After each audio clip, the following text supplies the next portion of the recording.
I think I found the best Highlander romance series out there. If you can find one better, you let me know because I want to read it right this minute. Today I'm going to be talking about Children of the Mist. My name's Bee, welcome to my channel. Mama needs to read some romance because nobody in these books is going to wipe my nice lotion all over the wall for no reason.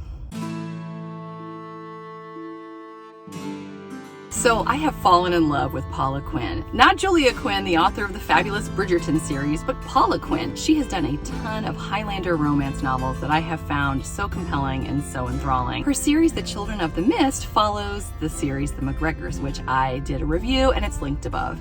But I honestly feel like Children of the Mist is better.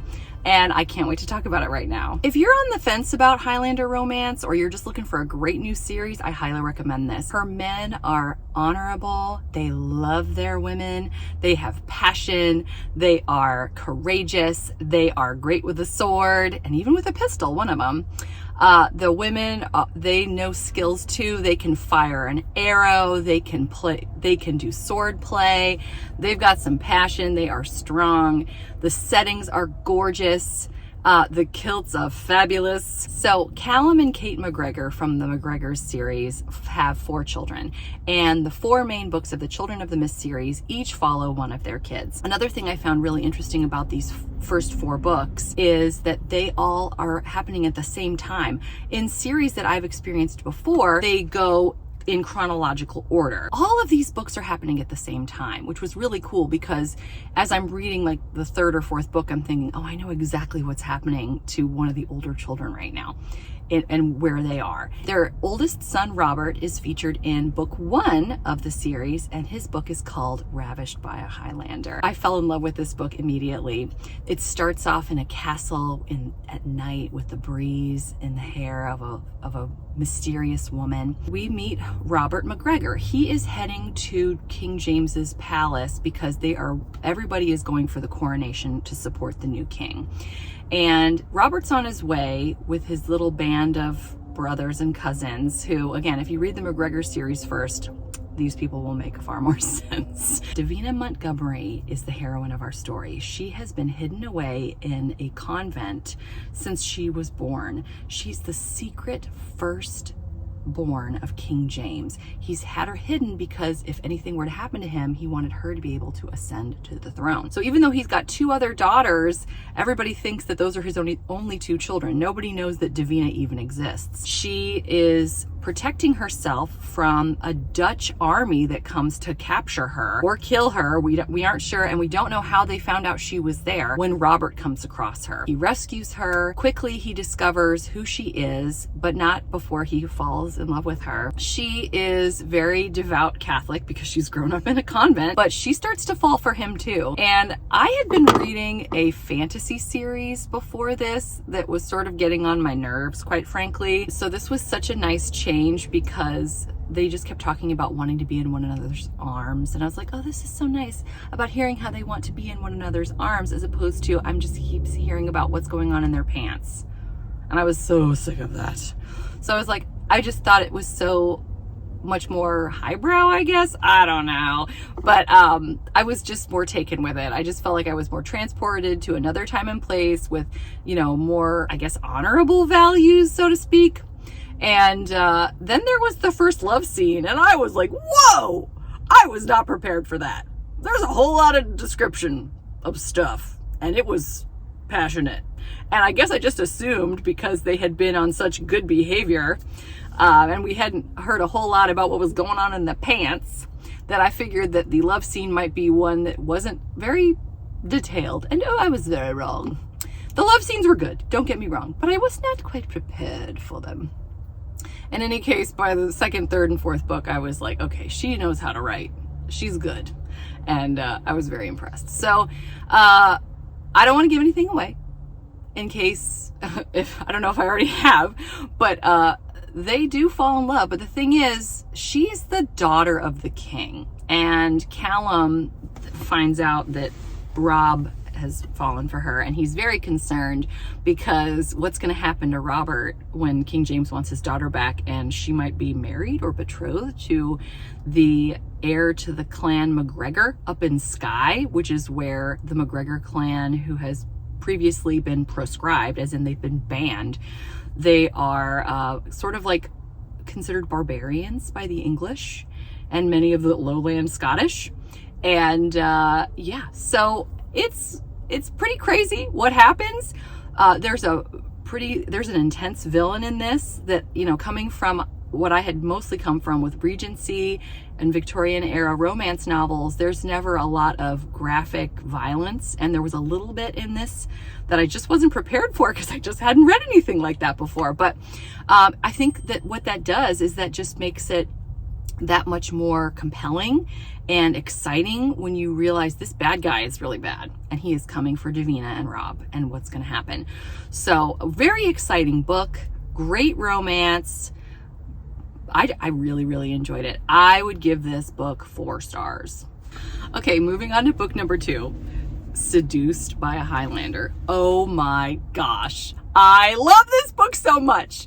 So even the author talks about how she has fallen in love with her hero in this book. His name is Tristan, and he is still trying to recover from the death of his uncle. This is another Romeo and Juliet type trope where he falls for a girl named Isabel Ferguson at this coronation. So again, we're at the coronation of King James. They're actually there. We know Rob never makes it to the coronation because he's saving Davina.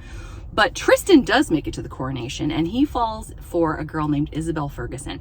Tristan is like the Brad Pitt of the Highlands, really. Every woman is completely in love with him. He is an aimless rogue. He doesn't have a fighter's heart.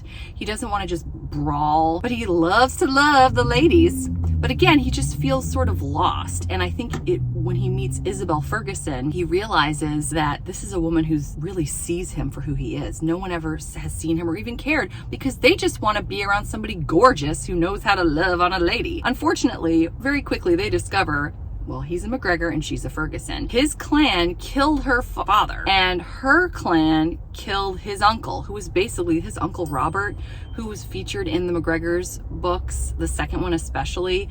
You really do get to love Robert. Robert is a guy who he loves King Arthur.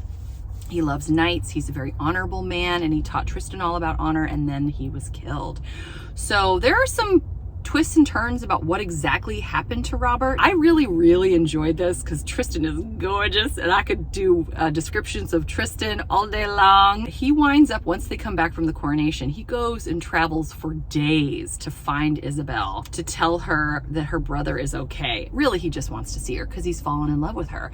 But her family, they have tried to survive on their own for years after the death of both of their parents, and her brothers are basically feral. They're crazy. And let me tell you something. I was reminded of the Home Alone movie. Once he gets to their house, while he's trying to win Isabel and really the whole family over, what happens first is they basically do everything to him, it feels like, that Kevin does to those 2 robbers when they come to the home. I mean, it was way over the top where I was like, okay, can you guys please leave poor Tristan alone? Stop harassing and hurting him. You would not believe all that they do. Isabel does discover that he does have the perfect heart of an honorable man. He's trying to make things right between their clans. They fall for one another. It was beautiful. It was beautiful. And so is Tristan. Oh my gosh. So really recommend this one. 5 stars. Book 3, Tamed by a Highlander. Man, it is so good. If you really like aggressive types, this was a little more on the aggressive side for me. We've got Connor, who is the son of Graham and Claire from the second McGregor book. And we also have Mary, who is the daughter of Kate and Callum McGregor from the first McGregor's book. So they were childhood sweethearts, but Connor left to go join the British Army, and he did it because he felt like he had to do it. He didn't want to do it, and he tried to get Mary to go with him, but she wouldn't leave the Highlands. They were in love. She feels like he left her for no reason. He feels like she just sort of gave up on him. But both of them are extremely passionate. Initially, they hate one another's guts. Again, this is happening at the coronation. They're at the castle. Here's the thing though, Mary is a fighter.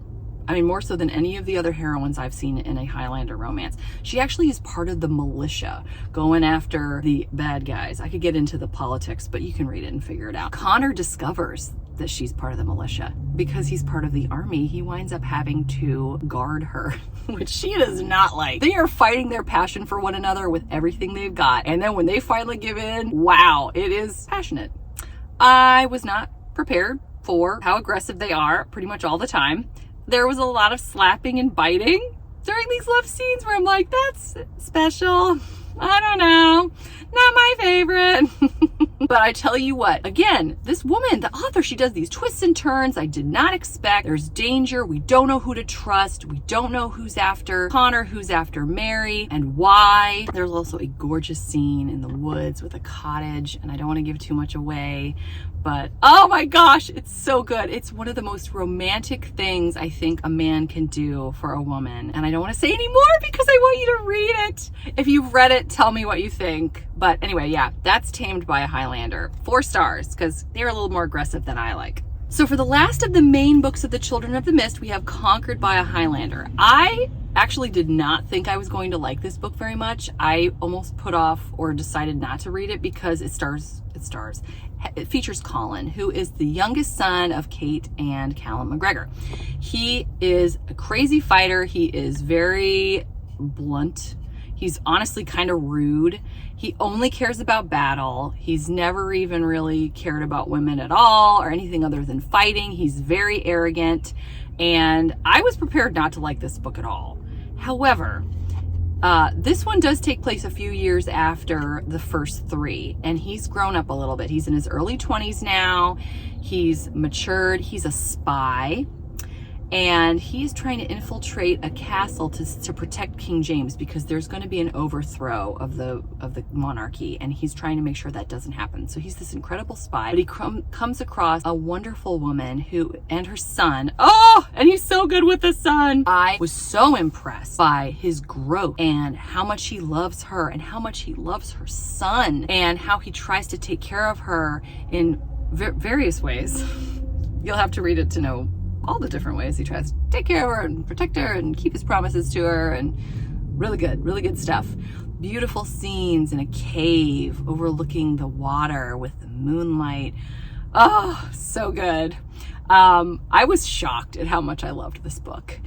5 stars for sure. The last one is a Highlander Christmas. It's a novella, and it was only released as an ebook. I'm guessing because fans were clamoring for a little bit more of the McGregors. It follows Finn. He is Claire and Graham's son, and you would think because Claire and Graham from the McGregors are both such fierce fighters, and then their oldest son Connor is the same way, you're gonna think Finn might be like that too, but no. Finn is the bard of the clan. He's the storyteller, he's a singer, he's all heart. Although he can fight, you don't get to see the parts where they're falling in love. It's more like they're already about to tell one another that they're in love. Because again, this is a novella, so it's short. But I really love how Christmas was woven in to the story. And it was really cool seeing what the Scottish did to celebrate Christmastide back in the 1600s. I was so impressed also with how short a book it was. She was still able to interweave some danger, some mystery, some twists and turns, some love scenes where I'm like, did we earn this? I don't know. It's just a little early for me, and yeah, I don't know. Honestly, my other favorite part was that you get to see all of the lovely couples from the first 4 books and how they're still so desperately in love with one another, and how some of them they're either got pregnant wives or they've got little ones, and I just really liked revisiting with them and just seeing how they were doing and seeing how they were just still so like starry-eyed looking at one another. And so I really loved that. And Finn's romance with her is good, but you know, it wasn't like the other 4 books. I would say 4 stars. So for me, I would have to say my number 1 guy in the whole series would be Tristan. I am so in love with him. My top 2, again, I was surprised, but yeah, so we got Seduced by a Highlander, Conquered by a Highlander. I don't know if you realize this, but this summer I am working on rereading and falling back in love with all of the Lisa Kleypas series. Well, not all of the series, but we're doing Wallflowers, Hathaways, and Ravenels. Join me for some of that. Feel free to subscribe, ding that bell so you know every time I put out a new video. In any case, I hope you're doing well. I hope you're enjoying the books that you're reading, and have a great day. Thanks so much. Take care. Bye.